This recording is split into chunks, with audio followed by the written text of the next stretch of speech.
Hello people, you're welcome back again to my YouTube channel. This is a very quick video on how you can actually reduce the size of your top or your blouse. Yeah, so if this sounds like what you're interested in, kindly watch to the end. So in cases whereby you buy some tops and they look bogus, there's no need to throw it away. Yeah, just work on it, just as you can see on this video. If you have your elastic band and your matching thread, then you are good to go. At the lower side of your blouse, just at the joining of the front panel to the back panel, you will just take your measurement this way, preferably like 12 inches. Okay, so meaning you have 6 inches on one side and 6 inches on the other side.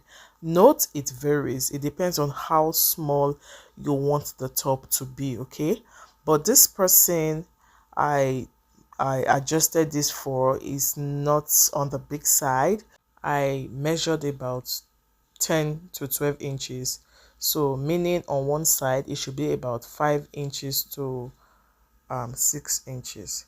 So when you do that, you're just going to cut an elastic of about 6 inches if you are working with 12 inches, or 5 inches if you are working with 10 inches, because you really want to make it small, you want to squish it. Okay, you're going to pin one end of the elastic to one part of your, or the beginning of your measurement, and you're going to pin it to the other side of the ending of your measurement.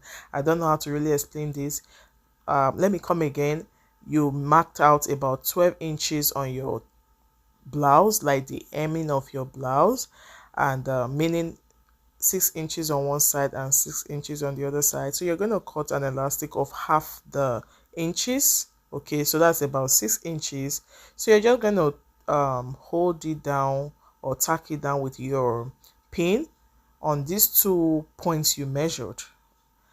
When you drag it, you will notice that it's trying to squish it. So that's exactly how you reduce the big size of your blouse. If necessary, you could work on the underbust using the same pattern. Okay, so I just worked on the other side too, and here is how it look. So I'm going to show you the picture of before meets after. You can see it looks very reasonable now, right? It looks very okay now. So this is how you can actually make your blouse look smaller. Yeah, so don't throw that blouse away. If you think it's too big, do this instead. Thanks so much for watching. Please do not forget to like, comment, share, and subscribe to my channel. Bye.